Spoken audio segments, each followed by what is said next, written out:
우리 좌우의 분들과 이렇게 한번 인사하시죠. 성령 충만한 밤 되시기 바랍니다. 성령 충만한 밤 되시기 바랍니다. 네. 혹시 이 가운데는 반주하는 분들 없으세요? 아니, 이민경 집사님 반주를 안 배웠어요 아직까지? 그럼 계속 하면 되겠네. 아니, 수영도 배우는데 이제 뭐 반주를 못 하겠어?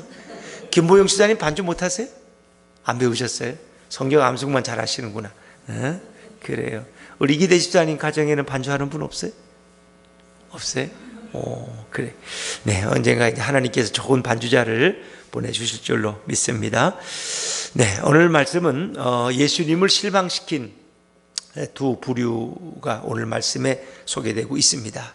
첫 번째 예수님을 실망시킨 부류는 바로 바리새인들입니다. 바리새인들. 그리고 두 번째로 예수님을 실망시킨 그룹은 바로 가장 가까이 있는 제자들 그룹이었습니다. 자, 오늘 이 말씀의 배경에 보면 이 8장 전반부에는 칠병이어라는 그런 기적의 사건이 소개되죠. 이 칠병이어, 오병이어, 그러니까 이제 떡 5덩이요, 물고기 2마리가 오병이어. 그래서 5,000명을 먹이고 12광주리가 남은 사건. 칠병이어는 7개의 떡과 2개의 물고기로 4,000명을 먹이고 7광주리를 남긴 사건. 이 칠병이에요. 그러니까 어떤 분들은 이게 똑같은 사건 아닌가? 성경에 이렇게 예수님이 무슨 이런 기적을 2번씩 행하셨을까? 하지만은 이건 엄연히 다른 것입니다. 예수님이 오늘 여기에 대해서 2번씩 물으시는 거예요. 내가 오병이어를 행하고 몇 바구니를 남겼느냐? 내가 칠병이어를 행하고 몇 바구니를 이 물으시는 거 보면은 이건 분명히 전혀 다른 사건 날짜를 두고 다른 발생한 사건임을 우리가 알 수 있습니다. 자, 이 칠병이어의 기적 후에 바리새인들이 예수님께 찾아왔습니다. 그리고 그들은 다짜고짜로 예수님을 신란했다는 성경에 비난한 거예요. 예수님을 비판하고 공격하는 거예요. 그리고 예수님을 시험해서 예수님으로부터 하늘로부터 오는 표적을 보여달라고 예수님께 요구하게 됐습니다. 자, 우리 11절 말씀을 다시 한번 읽고 11절입니다. 11절 시작. 바리새인들이 나와서 예수를 힐난하며 그를 시험하여 하늘로부터 오는 표적을 구하거늘. 하늘로부터 오는 표적이라는 건 뭐예요?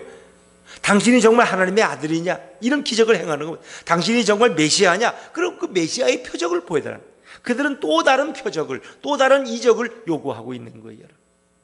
여러분, 표적과 이적을 가지고 신앙생활을 하는 것은 끝이 없습니다. 이런 표적을 보면 더 놀라운 표적을, 또 다른 표적을 요구하게 되는 거예요. 나사로가 죽었다가 살아났습니다. 그 표적을 유대인 중에 많은 사람들이 보았어요. 그 표적을 목도한 그들이 다 예수를 온전히 믿었을까요? 그렇지 않습니다. 갈릴리 가나에서 물로 포도주를 만든 그 기적을 만약에 목도한 사람들이 있었다면 그들이 끝까지 예수님을 신뢰할 수 있었을까요? 그렇지 않다는 것입니다. 우리 마음은 얼마나 아침이 다르고 저녁이 달라서 그거야 뭐 마술사들도 그 정도는 할 수 있지 않나? 또 그것은 귀신들도 그런 정도는 하는데 그게 뭐 꼭 메시아가 할 수 있는 건가? 사람의 마음엔 끊임없이 의심이 또 찾아오는 거예요. 그래서 그 기적을 죽은 사람이 살아난 기적을 목도한 자들 중에도 수많은 사람들이 십자가에 달린 예수를 향해서 저 예수를 십자가에 죽이고 바나바 저 강도를 놓아주라고 소리치던 사람이 왜 없었겠어요? 그러니까 이 기적이나 표적을 가지고 신앙을 이어가려고 그러면 이거는 잘못된 생각입니다. 그것이 때로는 도움이 되지만 우리의 신앙은 예수 그리스도를 믿고 영접하고 그의 말씀 가운데 서야지 이런 이적이나 표적을 바라보는 신앙은 그 표적이 사라지면 곧 믿음도 식어버립니다. 그리고 마음속에 의심이 다시 틈타 올라오게 되는 거죠. 근데 그들은 표적을 구하는 것입니다. 자, 거기에 대해서 예수님은 매우 안타까워하시는데 그것을 탄식하셨다. 자, 우리 12절 말씀 읽고 12절입니다. 시작. 예수께서 마음속으로 깊이 탄식하시며 이르시되 어찌하여 이 세대가 표적을 구하느냐? 이 세대에 표적을 주지 아니하리라 하시고. 아멘. 물론 이 표적은 하나님이 주시는 거지만 예수님은 오늘 너희들에게는 더 이상의 표적을 주지 않을 것이다 라고 힘주어 말씀하십니다. 이 12절 앞부분을 보니까 깊이 탄식하셨다. 이 탄식했다는 것은 뭔 얘기예요? 이 예수님 깊숙한 곳에서부터 정말 끓어오르는 예수님의 그 슬픔과 실망과 분노의 표현이 바로 이 탄식입니다. 예수님은 이 바리새인들의 이런 시험적인 그들의 신랑과 공격에 왜 탄식하셨을까? 어찌 보면 바리새인들은 그 시대에 우리가 보면 가장 모범생들, 종교 모범생들, 가장 신앙의 모범이 되는 것을 자처하는, 자타가 인정하는 자들이 바로 이 바리새인들이, 그들이 어려움 당할 때 하시림이라는 성별된 그룹이 있었어요. 오직 하나님만 바라보고 말씀만 묵상하는 자들이에요. 그들은 세상 세속적인 걸 구하지 않는 그런 무리들이에요. 그 하시림의 전통에서 참으로 생겨난 게 이 바리새파, 이 구별된 사람들, 자기 자세로 거룩한 사람들이에요. 그런데 그들이 와서 예수님을 믿고 예수님을 따르기는커녕 오히려 예수님을 공격하고, 예수님을 믿으려고 표적을 구하는 것이 아니라 예수님을 시험에서 올무에 넘어뜨리려고 그들은 표적을 구하고 있는 거예요. 그들은 예수님에게 악의적인 공격을 가하고 있다는 거예요. 정말 몰라서, 정말 생각이 혼란스러워서 당신에 대해 좀 우리가 생각을 정리하고 싶으니까 좀 이렇게 또 다른 표적이나 좀 더 귀한 말씀을 주십시오, 이런 것이 아니라, 알고 싶어서, 믿고 싶어서 그러는 것이 아니라 예수님을 시험하기 위해서, 예수를 올무에 넘어뜨리기 위해서 그들이 악의적으로 예수님께 표적을 구할 때 예수님은 매우 실망하셨어요. 가장 잘 믿어야 할 자들이, 하나님을 누구보다도 제일 잘 믿는다는 그들, 하나님이신 예수님이 이 땅에 오셨는데 그 예수님을 믿기는커녕 그를 오해하고 비판하고 넘어뜨리려고 하는, 그를 시험하는 그 악한 무리들 앞에 예수님은 너무나 안타까우셨다는 것입니다. 예수님이 우리 말씀 가운데 이런 그 열매 맺지 못하는 이런 무화과나무의 비유가 있잖아요. 열매 맺지 못하니까 결국은 뭐예요? 주인이 와서 잘라버리라. 어찌 보면 그 시대의 바리새인들은 자타가 공인하는 가장 신앙 좋은 자들인데 그들이 오히려 예수님의 마음에 아픔을 드리고 예수님의 마음에 탄식을 드리고 있다는 것입니다. 자, 그래서 예수님은 바로 그 바리새인들의 누룩과 또 헤롯의 누룩을 지 아들에게 경고하고 계십니다. 자, 우리 건너뛰어서 15절 말씀으로 한번 볼까요? 15절입니다. 15절 말씀 같이 읽죠. 시작.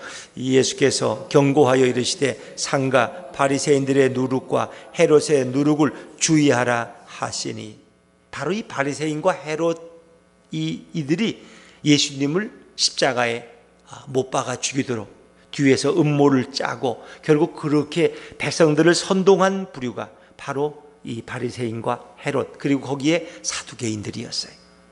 자, 근데 오늘 예수님은 지 아들에게 얼토당치도 않게 경고하면서 바리새인의 누룩과 헤롯의 누룩을 주의하라 라고 말씀하는 거예요.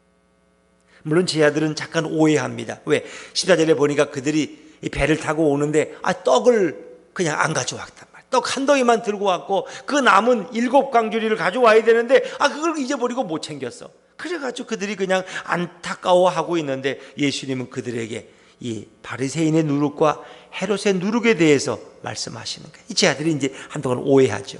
자, 그러면 예수님이 말씀하시는 이 바리새인의 누룩과 헤롯의 누룩은 뭘까? 누룩이라는 건 효모입니다. 효모. 그래서 유대인들은 애굽에서 나올 때부터 무교병, 효모를 넣지 않는 떡을 먹었죠.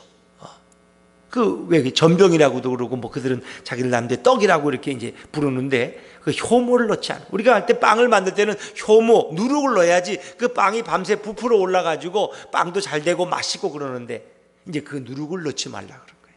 그래서 6월절에는 그들은 누룩을 넣지 않은 이 전병을, 떡을 먹고 그리고 쓴 나물을 먹는 거죠. 애굽의 고난을 생각하고. 이 누룩이라는 건 성경에서 좋은 의미로, 긍정적인 의미로 뭔가 복음이 번져가는 것에 대해서 쓰이는 경우도 있지만 대부분은 좀 부정적인 의미입니다. 이 누룩을 조심하라는 것은 이 누룩처럼 죄악이 번져나가는 거예요. 부패가 번져나가는 거예요. 이 악의적인 의미가 이 누룩에는 더 많이 있다는 거예요. 다시 말하면 바리새인의 누룩이라는 것은 바리새인들이 끼칠 악 영향을 조심하라는 거예요.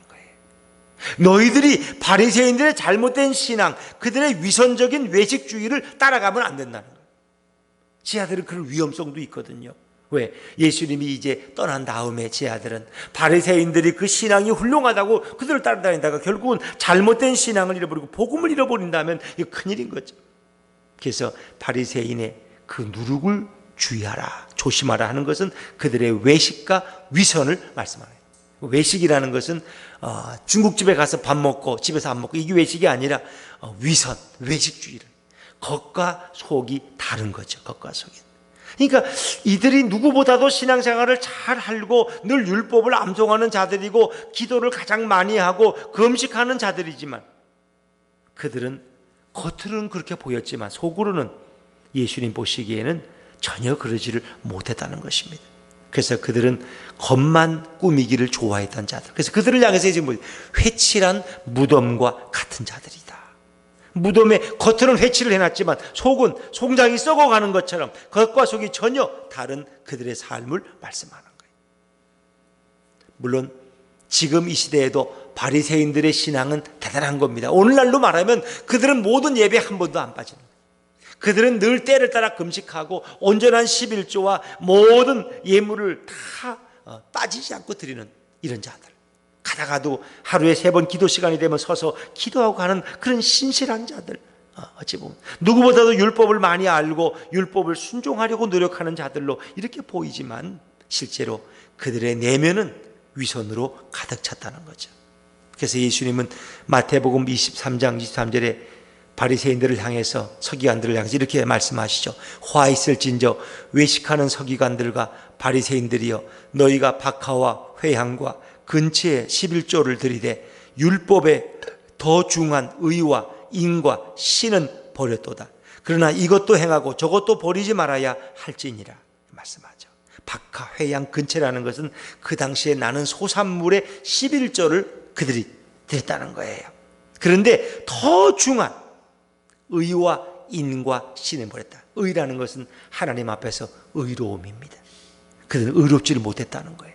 그들의 속은 너무너무 불의하고 너무 악한 생각으로 가득 차 있었다는 거예요. 인, 사랑이 없었다는 그들은.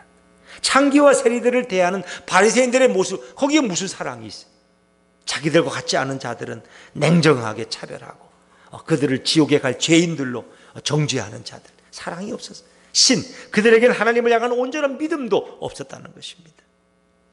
자칫하면 우리는 정말 이 바리새인들의 잘못된 신앙을 늘 경계해야 돼. 물론 우리는 어떤 면으로 보면 바리새인들의 수준도 따라가지 못하는 것이 우리의 부끄러움이지만, 그러나 우리는 그들의 겉과 속이 다른 이런 외식적인 이런 신앙은 배우면 안 된다 하는 것입니다.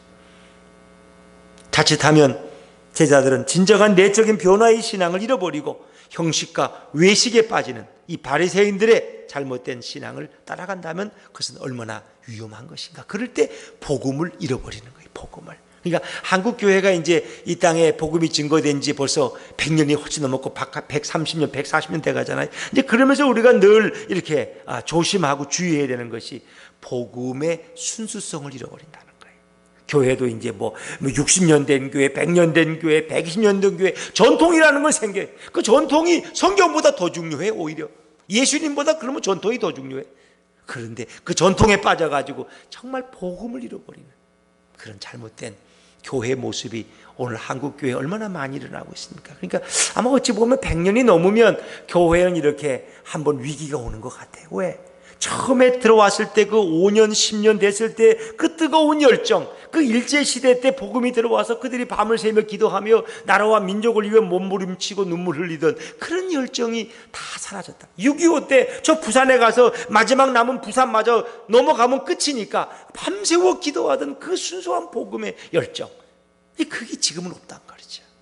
잘 살게 되고 번영하고 한강의 기적을 이루고 세계 여행 다니게 이제 우리는 우리나라가 세계에서 아마 여행은 한 7번째가 8번째로 많이 나가는 나라더라. 예, 일본이 워낙 많이 나가고 요즘은 중국인들이 많이 나가지만 이제 우리는 너무 어찌 보면 잘 살게 되면서 정말 그 순수한 복음을 잃어버리고 가지고 있다. 교회들도 이게 나이가 들면서 정말 오리지널한 복음을 잃어버리고 어떤 껍데기 형식에 매인 그런 교회들이 너무나 많아진다는 거죠. 이것이 어찌 보면 바리새인들의 누룩과 같은 것이다 라고 말씀하는 거예요. 교회도 어찌 보면 그래요. 이렇게 아직 1년도 안 된 교회가 그래도 순수하고 깨끗하지. 이게 만약에 5년 10년 되면 또 경륜이 쌓여 좋은 것 같지만은 또 거기에도 뭔가 때가 묻는 거예요. 때가 묻는 거예요. 우리는 늘 그런 걸 조심해야 돼요. 자, 그런가 하면 헤롯의 누룩에 대해서도 예수님은 경고하고 있습니다. 헤롯은 헤롯 대왕을 가리키는 거죠. 어찌 보면 그 시대 정치 권력입니다. 그 시대 로마의 분봉왕입니다. 그런 정치적 지배욕이 강한 사람, 아주 겉모술수가 뛰어난 사람이, 그런 물질과 명예에 대한 지나친 집착과 욕망을 가진 사람이, 자기의 왕위를 지키기 위해서 자기 어머니를 죽인 사람, 자기 친동생을 살해한 인물이 헤롯입니다. 심지어 아기 예수를 죽이고자 그 지역에 3,000명의 어린아이를 무참히 살해한 자가 헤롯입니다. 그 헤롯의 누룩을 조심하라. 그의 누룩은 뭐예요? 그의 탐욕적인 욕망, 물질과 세속에 대한 탐욕적인 욕망을 조심하라는 것입니다. 그는 너무너무 물질을 좋아했어요. 그래서 많은 세금을 걷어서 로마에 바치지만 거기서도 자기가 엄청난 부분을 뇌물로 받았던 인물이 헤롯 왕이었다. 뭐 그거 다 쓰고 갔겠습니까? 그러지 못했겠죠. 그러나 우리는 헤롯의 누룩의 영향을 받을 때 세상이나 세속이나 어떤 물질의 욕망의 노예가 되어버리는 그런 부끄러운 삶을 살아가게 되는 거죠. 예수님은 오늘 섬김과 순종의 삶을 살아야 될 지아들이 헛된 명예와 물질의 욕망의 노예가 되는 것에 대해서 경고하고 있습니다. 이것처럼 비극이 어디 있겠느냐. 여기에 한 부류를 더 합친다면 이제 사두개인 부류가 있죠. 그 시대 제사장 그룹이지만 그들은 친로마적이고 그리고 권력과 감투를 좋아했던 그런 부류죠. 결국 예수님은 이 바리새인과 사두개인들 그리고 헤롯 당에 의해서 십자가에 죽임을 당하는 거죠. 예수님은 오늘 이제 예수님만이 그들에 의해서 핍박을 당하고 결국 십자가에 죽임 당하는 것이 아니라 제자들에게도 곧 닥칠 일이었습니다. 제자들은 지금 정신을 바짝 차려야 된다는 것입니다. 주의하라는 것입니다. 오늘 우리들도 자신도 알지 못하는 바람에 이 교회에 세속주의의 물결이 들어오고 물질 숭배주의가 들어오고 배금주의가 들어오고 이럴 수 있는 거예요. 교회 가서 그 교회 헌금 제일 많이 하는 사람이 제일 훌륭한 교인들처럼 이렇게 느껴지는 이런 교회가 어떤 물질의 목을 매게 될 때, 물질을 우상처럼 여기게 될 때 예수의 복음을 잃어버리게 되는 거죠. 그 요즘 뭐 유튜브에 이렇게 떠도는 것 중에 하나가 보면 고 김중근 목사님의 그 유튜브가 이렇게 떠서 이렇게 이랬는데 그분 돌아가셨죠. 그 사위가 지금 CCC 이제 대표를 하고 계시는데 그분이 대학생 선교회의 초창기에 이제 만드신 분이죠. 그리고 참 우리 한국에 정말 이 청년들의 복음화를 위해서 대학생들의 복음화를 위해서 많이 애쓰신 참 귀한 분이죠. 근데 그분의 그 옛날에 하신 나이가 꽤 드셨지만 그때 하신 그 설교 가운데 한국 교회는 정신 차려야 된다 그런 말씀. 왜 우리는 남북이 대치하고 있는 상황이거든. 또 우리는 공산주의를 앞에 놓고 있단 말이에요. 공산주의의 목표라는 건 늘 언제든지 이 모든 것을 공산화시키는 게 그들의 목적이거든. 근데 우리 한국 교회가 결국은 공산주의로부터 자유를 지키는 복음을 지키는 마지막 보루가 돼야 된다는 거예요. 왜냐하면 이게 이제 뭐 지금도 뭐 자꾸 이렇게 말할 때 뭐 좌익 우익 뭐 좌냐 우냐 이런 얘기를 하고 가지만 제가 제주도에 갔더니 그 제주도가 이제 그런 게 더 심했잖아요. 거기가 뭐 제주도 무슨 무슨 사건이 있죠. 그 많은 사람들 이렇게 해서 이제 그런 것 때문에 제주도 사람들은 그게 너무 그게 마음이 그래가지고 제주도에서는 웬만하면 왼쪽 깜빡이를 안 켠답니다. 왼쪽 깜빡이 켜면 이 좌익으로 오해받을까봐 그 정도로 거기는 이 공산주의와 뭐 이런 게 굉장히 심각했던, 물론 거기에 이제 많은 부분들 잘못이 인정되고 이렇게 했지만 그런데 우리가 이제 6.25 후에도 그렇고 정부 수립 때에도 이런 늘 이렇게 북한 공산당이 앞에 있으니까 이제 좌우 대립이 사실은 많이 있었잖아요. 근데 김정은 박사님은 이제 그런 시대를 살아가셨으니까 늘 위험하다는 거예요. 자생적인 좌익도 너무 많다는 거예요. 자생적인 공산당도 있고 근데 우리 대한민국은 잘 사는 것도 중요하고 다 중요한데 하여튼 공산주의에 대해서는 어쨌든 우리가 자유를 지켜야 된다. 이걸 굉장히 어쩌면 예언처럼 말씀하셨어요. 예언처럼. 뭐 그건 6.25 해방, 8.15 광복 후에도 그런 일들이 있었고, 정치인들 가운데는 그런 좌우 뭐 이런 민주주의 사상, 뭐 사회주의 이런 게 늘 따라왔다는 거예요. 근데 그게 이제 일본도 공산당이 있어요. 독일도 공산당인데 거긴 아무 문제가 안 돼요. 거긴 그런 공산당이 아니에요. 거기는 그냥 그 공산주의 이념이 좋아가 사회주의 이념이 좋아서 그냥 그걸 표방하는 정당일 뿐이지, 지금 우리나라에 들어온 이 공산 이 좌익하고는 다르다는 거예요. 왜? 우리는 자칫하면은 북한하고 하나가 된다는 거예요. 통일이라는 이름으로 북한하고 공산당하고 하나가 돼버리면 이건 결국 이제 정치인들이 일부 주장하는 낮은 연방제가 돼버리면 결국은 제일 먼저 피해가 누구냐? 교회라는 거예요. 공산주의는 여러분 사상이 아닙니다. 공산주의는 종교입니다. 종교. 그들은 하나님을 믿을 수가 없어요. 왜? 자기들이 공산주의를, 물질을, 또 인민을 신으로 섬겨요. 우상으로 섬겨요. 인민이 신이야. 그들은 노동자가. 근데 사실은 인민이 신처럼 대우를 못 받아. 거기는 김정은이가 신이지. 그러니까 이 공산주의 사상이 얼마나 엉터리 같은 거예요. 그러니까 우리 대한민국은 남북이 대치하고 있는 참 특이한, 이쪽에는 민주, 저쪽에는 자유주의, 저쪽에는 공산주의. 그러니까 이게 자칫하면은 넘어질 수 있다는 거예요. 그래서 이 통일에 대한 것도 결국 자유 대한민국으로서 통일이지, 이런 둘 다 양쪽이 다 절충안을 해가지고 우리 함께 일단 하나가 되자 하는데, 이게 낮은 수준의 이 고려연방제라는 건 굉장히 위험하다는 거예요. 그러면 제일 먼저 문 닫을 게 교회입니다. 교인들은 다 숙청 대상입니다. 그러니까 남한에서 이 좌익 활동하고 공산당 활동하던 분들이 북한에 올라가서 살아남은 사람이 없어요. 우리가 말하는 뭐 김원봉 뭐 다 거기 가면 다 죽어요. 그냥. 왜? 거기 가면은 왜? 남한 자유 맛을 봤기 때문에 북한에서는 적응을 못 한다는 거예요. 결국은 여기서는 뭐 공산주의를 위해서 애썼지만 그들은 북한 올라가면 영웅이 아니라 결국은 다 숙청당하고 말다. 근데 기독교와 공산당은 어울릴 수가 없어요. 절대로 어울릴 수가 없어요. 그래서 사실은 우리가 이제 좀 심각하게 보는 게, 이런 국회에서도 그런 게 계례적이고 동성애 뭐 이런 거 또 뭐 차별금지법 하는데, 그것이 더 심각하게 보면은 이제 이정훈 교수가 그 종자연을 만들어 가지고 우리 한국 교회를 말살시키는 운동에 앞장섰던 사람, 울산대학교 이정훈 교수가. 그리고 지금 그 사람이 현대판 사도 바울처럼 이제 크리스찬이 되어서 복음을 증거하는 사람이 되는데, 지금 모든 정치권이나 정부의 흐름이라는 것이 기독교를 말살하는 쪽으로 가고 있다는 거예요. 그쪽엔 뭐 연약한 자에 대한 차별, 뭐 장애인에 대한 차별 금지, 뭐 타종교에 대한 보호하지만 사실 속내는 기독교가 선교하지 못하고 전도하지 못하고, 동성애자들 오면은 교회가 받아들여야 되고, 그들이 주례 요구하면 주례 해줘야 되고, 동성애자도 앞으로 목사가 돼야 되고, 신학교에서 이걸 막을 방법이 없다는 거예요. 동성애자의 입학을 막을 방법이 없다. 왜? 그들도 동등하게 해야지. 그리고 학교, 지금 미국에서는 지금 하는 게, 이 남녀 아이들이, 초등학교 애들이 화장실 같이 쓴다는 거 여러분 상상이 되세요? 남자 여자애가 화장실 같은 데 씁니다. 지금 그런 나라가 한두 나라가 아니에요. 그러니까 다 동성애를 받아들인 나라예요. 남성과 여성의 차이가 없어져. 이 심각한 문제입니다.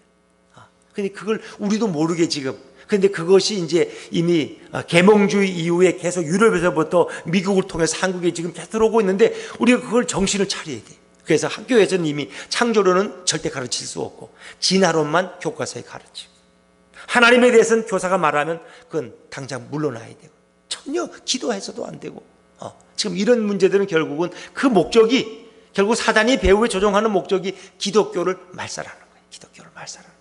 그러니까 우리는 이거 정치. 그러니까 우리는 저는 여야는, 저는 지금까지 있던 대통령은 한 분만 빼놓고 제가 뽑은 분이 다 됐다고 여러분 이해되시? 지나간 김대중 대통령, 노무현 대통령 다 저도 뽑았다고 하죠. 그분들이 워낙 그 시대 훌륭했어요. 다 제가 뽑았어요. 지금 대통령만 빼고 제가 그 전까지는 다 뽑았어요. 다 뽑았어요. 다 제가 뽑은 분이 다 대통령이 됐어요. 저는 거기에 대해서 별로 그런 게 없어요. 또 교인들 자체가 여야가 없기 때문에. 그러나 저는 이것이 기독교냐 반기독교냐는 따져야 돼요. 그 어떤 정권도 기독교에 대해서, 기독교를 말살하는 것에 대해서 우리는 거부해야 돼요. 그것이 우리 기독교가 정신을 차려야 돼요. 자칫하면은 교회가 선교할 수 없고, 창조론을 말할 수 없고, 동성애를 그대로 그냥 인정하고 성경과 배치되는 걸 받아들여야 된다면 이건 교회가 결국 문 닫는 꼴이 되는 거죠. 영국에서도 동성애 뭐에 대해서 비판한 그 목사님이 벌금 엄청나게 물고 나왔잖아요. 이제 그런 일들이 한국에도 지금 일어날 수 있다는. 이제 모든 정치권은 그렇게 지금 옮아가고 있다는 거죠. 그러니까 우리는 지금 정신을 차리지 않으면 한국에서의 교회라는 것은 얼마나 버틸 수 있을지, 이건 지금 누구도 장담할 수 없다는 거죠. 어찌 보면 김종국 목사님이 제일 경고한 게 한국에는 공산주의가 제일 위험하다는 공산주의. 그러니까 우리 한국 내에도 자생적인 공산주의가 생기고 자생적인 사회주의가 생기면 우리도 모르게 거기 끌려가다가 그냥 이상적으로만 좋은 면이 많죠. 공산주의라는 게 원래 교회 초대교회 공동체에서 생겨난 거 아닙니까? 칼마스가 거기서 배워온 거 아닙니까, 여러분? 그도 원래 목사의 아들이 아닙니까? 원래 공산주의를 만든 사람. 그러니까 좋은 걸 따다가 했는데 그건 이상적으로는 맞지만 그러나 그런 나라는 세상 어디에도 없는 거예요. 그러니까 유토피아라는 건 없다는 거예요. No place, 아무 데도 없다는 거예요. 우리 천국과는 전혀 다른 허황된 유토피아를 인민들에게 꿈을 그리게 하는 거죠. 그래서 우리는 이것이 하나의 영적 싸움으로 저는 우리 여러분이 뭐 어느 정권에 속하고 어느 정당을 지지하고 상관없습니다. 그러나 우리는 분명한 것은 하나님을 부인하고 기독교를 말살하려는 세력과는 싸워야 된다는 것입니다. 그것이 우리를 지키는 것이고 복음을 지키는 일입니다. 한국교회를 지키는 일입니다. 그래서 지금 한국교회는 굉장히 어려운 때를 지금 살아가고 있습니다, 사실은. 그래서 우리가 정신을 바짝 차리지 않으면 어려운 거죠. 자, 그런 면에서 예수님은 지금 이런 심각한 위기를 알지 못하고 어디에만 관심이 있어요? 떡에만 관심 있는 제 아들을 향해서 책망하고 계시는 겁니다. 책망하고.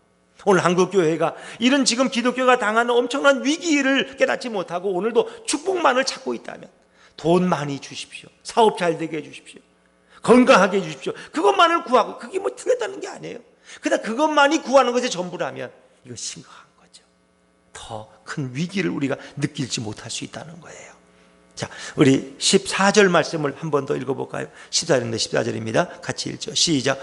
제자들이 떡 가져오기를 잊었음에 배에 떡 한 개밖에 그들에게 없더라. 아멘. 제자들이 떡 가져오기를 잊었음에. 자, 그들이 배를 타고 떠났는데 떡을 하나밖에 안 가져왔어요. 이제 그것 때문에 이제 그들이 수군거리는 거예요. 자, 우리 16절 말씀, 16절, 17절 같이 16절, 17절입니다. 시작.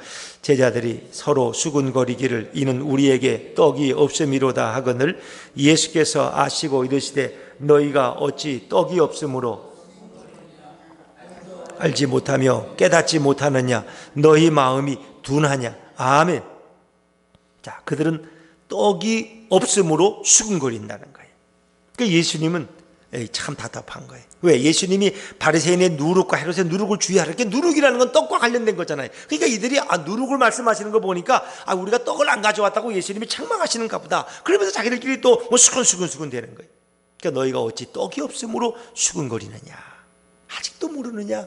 아직도 깨닫지 못하고 너희 마음이 둔하냐.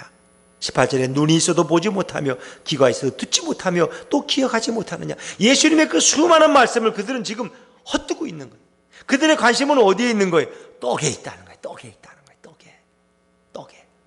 떡 못 가져온 게 지금 너무 원통스러워서 떡 한 덩이만 가져왔으니 13명이 이걸 먹을 수가 없잖아요. 하나 가지고. 그래서 지금 그렇게 걱정되고 있는 거예요. 예수님은 지금 그 걱정할 게 아니라는 거예요. 지금 바리새인의 누룩과 헤롯의 누룩이 눈앞에 다가와 있는데 너희가 떡 때문에 지금 엉뚱한 얘기하고 있느냐는 거예요.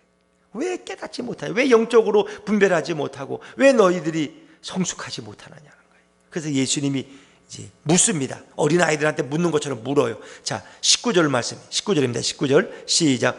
내가 떡 5개를 5,000명에게 떼어줄 때에 조각 몇 바구니를 거두었더냐 이르되 12이니이다. 이걸 물어요.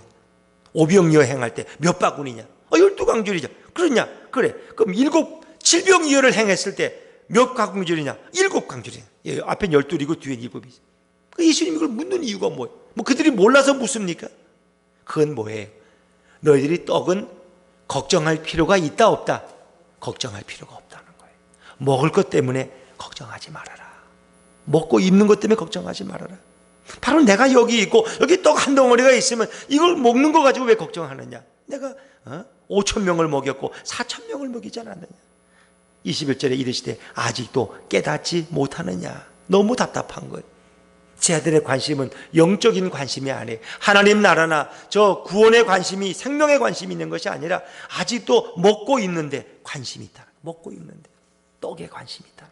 예수님은 답답하시는 것입니다. 그들은 기적을 일으키신 기적의 주인 되시는 예수님을 보지 못하고 떡에만 관심이 있다는 거예요. 어찌 보면 제 아들 중에 많은 사람들도 정말 예수님의 입을 통해 나오는 천국의 비밀과 그 하나님의 말씀에 대한 신뢰가 아니라 예수님을 따라다니면 굶지 않으니까, 가끔 기적도 보고 떡도 배불리 먹을 수 있으니까, 이래서 예수님을 따른다면 얼마나 어리석냐. 어떤 분이 한국 교회의 강단의 설교를, 목사님들 설교를 분석해 봤다는, 설교의 80%가 축복이라는, 축복에 대한 설교. 그렇게 축복에 대해 설교하시는 이유는 그만큼 한국 교인들이 축복에 대해 설교해야 좋아한다는 거예요. 예수 믿으면 복받고, 그저 물질에 복받고, 사업에 복받고, 건강에 복받고, 평안에 복받고, 거기에만 더 관심이 있다. 물론 목사님들이 잘못 교인들을 오도할 수도 있지만, 교인들도 축복에 대한 것을 제일 좋아하고 그것을 선호한다는 거죠. 여러분, 우리는 예수님을 바로 알아야 돼요. 그러려면 영의 눈이 우리가 열려져야 돼요. 예수님만을 믿고 예수님을 정말 내 안에 내 구주로 영접하고 그와 동행하는 삶을 살아갈 때 우리의 영의 눈이 띄어지게 될 줄로 믿습니다. 여러분, 제 아들 엠마오 도상에 가다가 예수님이 옆에 가시는데도 못 봤잖아요.